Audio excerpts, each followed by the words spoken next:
Welcome back everyone to another video. Today we're going to see how to close Flipkart Pay Later account.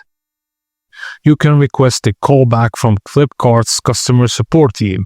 Within 5 or 10 minutes, you'll receive a call from a Flipkart representative. Politely inform them that you wish to permanently close your Flipkart Pay Later account, and be sure to clarify that you want to close it permanently, not just deactivated or paused.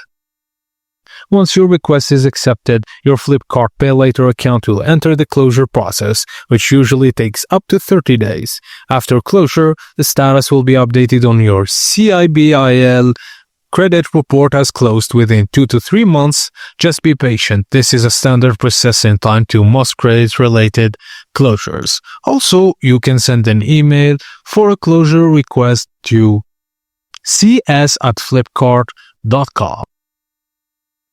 And that's it guys, as simple as that. Thank you for watching, and please don't forget to like and subscribe for more.